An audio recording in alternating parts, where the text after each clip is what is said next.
मित्रांनो, आज आपण 3 वेगवेगळ्या पद्धतीचे पेशंट पाहणार आहोत, जे की आपल्यासाठी खूप महत्त्वपूर्ण असणार आहेत. याच्यामध्ये आपण पहिला पेशंट पाहिला चिंचवण या गावामध्ये. आपण या ठिकाणी एका वस्तीवर आलोत, आपली गाडी लावली आणि आतमध्ये आपण शेतकऱ्याशी चर्चा करण्यासाठी थांबलेलो आहोत. ही जी म्हैस आहे मित्रांनो, 2 महिन्यापूर्वी वेलेली आहे आणि म्हैस सध्या चारा वगैरे कसल्याही पद्धतीनं खात नाही. तिचं रवंथ वगैरे पूर्ण बंद आहे. घर पाहिल्याच्या नंतर एकदमच छान वाटलं की आणखी पण अशा पद्धतीचे खेडेगावातील जे घर आहे ते आपल्याला पाहायला मिळत आहेत. रस्ता एकदमच बिकट आणि विचित्र पद्धतीचा होता, परंतु तरीही आपण त्या मार्गानं कधी वेलेली आहे पायी वाटानं तर या ठिकाणी तुम्ही पाहू शकता म्हशीचं जे काही कास वगैरे आहे ही खूप चांगली आहे, परंतु म्हशीनं रात्री दूध काढू दिलेलं नाही. त्याच्यामुळं शेतकरी बरेच टेन्शनमध्ये होते की असं म्हटल्याच्या नंतर उद्याच्या वरव्याचं काय करावं. तर डॉक्टर गोविंद मुंडे सर या ठिकाणी आलेले होते आणि गोविंद मुंडे सरांनी तिला ट्रीट केलेलं आहे. तिला काही अँटीबायोटिक्स आणि ॲनाल्जेसिक दिलेले आहेत आणि पलीकडे एक छोटंसं पिल्लू आहे शेळीचं, त्या पिल्लाला ते ट्रीट करण्यासाठी गेलेले आहेत.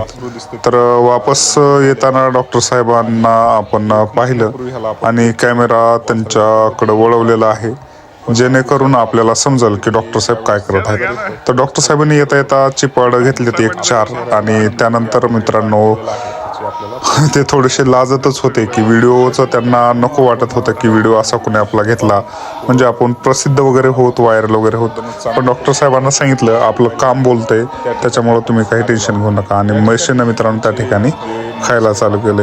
म्हणजे अशा पद्धतीचा live result doctor Govind Munde साहेबांनी दिला आणि गोविंद मुंडे साहेबांनी आपल्याला टाटा बाय बाय करत त्या ठिकाणावर त्यांची गाडी पुढे वळवलेली आहे. मग मित्रांनो, आपण वैयक्तिक आपलं एक पेशंट होतं हांगे वस्ती या ठिकाणी आणि हांगे वस्तीला आपण आलेलो आहोत. पाहू शकता सुंदर पद्धतीचा हा नजारा हा बालाघाट डोंगर रांगामधील आहे. त्या ठिकाणी एक डॉगी आपल्याला खूप जास्त परेशान करत होता. तो त्याच्या गोठ्याचं रक्षण करण्यात व्यस्त होता आणि त्याच्यामुळं त्याला ओरडणं भाग होतं. दबक्या पद्धतीचे बसके घरं आणि पत्र्याचे शेड, त्यासोबतच दगडांचं बांधकाम, अशा पद्धतीचं जे काही वातावरण होतं ते आपल्याला पाहून खूप मनमोहित झालं. त्याच्यानंतर मित्रांनो आपण खाली एकदम सुंदर पद्धतीचे शेतही पाहिले. पहिल्यांदा तर मित्रांनो आपल्याला राहावलंच नाही, त्याच्यामुळं आपण त्या ठिकाणी एक छान पद्धतीचं शेत पाहण्यासाठी खाली उतरलो. ज्वारी एकदम भरदार वयात आलेले आहे आणि आज पोटऱ्यामध्ये आहे, त्याच्यामुळं तिचं जे रूप आहे हे जास्त खुलून दिसत आहे. बालाघाट डोंगररांग पूर्णपणे वाळलेला आहे आणि वाळलेल्या डोंगररांगामध्ये हे जे हिरवळ आहे ही एक वेगळ्या पद्धतीची चमक देऊन जाते. मित्रांनो, निसर्गाची जी की माया आहे ती अपरंपरा आहे. पाणी म्हटलं की जीवन आणि जीवन म्हटलं की अशा पद्धतीची हिरवळ आपल्याला या ठिकाणी पाहायला मिळाली. त्यानंतर मित्रांनो, हे जे तुम्हाला वासरू दिसतंय ह्याची हिस्ट्री पण मजेदार आहे. याला 2 महिन्यापूर्वी मी ट्रीट केलेलं आहे. त्यावेळेस मित्रांनो हे चक्कर येऊन पडलं होतं. इंजेक्शन देतानाच मला वाटत होतं जातं का काय, परंतु ते वाचलेलं आहे आणि माझ्या चेहऱ्यावर समाधान. कारण की मित्रांनो केलेल्या कामाचं आम्हाला पण खूप जास्त कौतुक वाटतं ज्यावेळेस आम्हाला या गोष्टीचा फायदा होतो.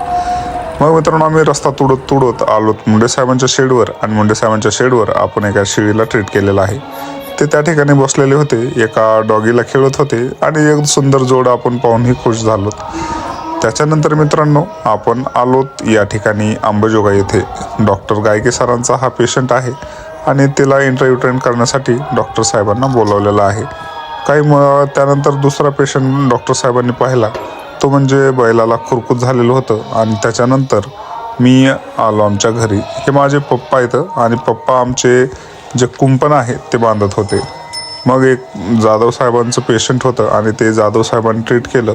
याला टिटॅनसचे जे लक्षणं तुम्हाला दिसत आहेत, परंतु हे टिटॅनस नसून त्याला कुलिक पेन होता, त्याच्यामुळं अशा पद्धतीची पोझिशन होती. कारण की टिटॅनसमध्ये तर शक्यतो जे काही वासरू वगैरे आहे ते वाचत नाहीत, परंतु हे वासरू 2 तासाच्या नंतर रिकवर झालं म्हणून डॉक्टर साहेबांचा मला फोन आलेला. त्याच्यानंतर मित्रांनो आपण एकदमच मस्त मजेत आणि आनंदात आपल्या घरी निघून आलो. तेवढं धन्यवाद.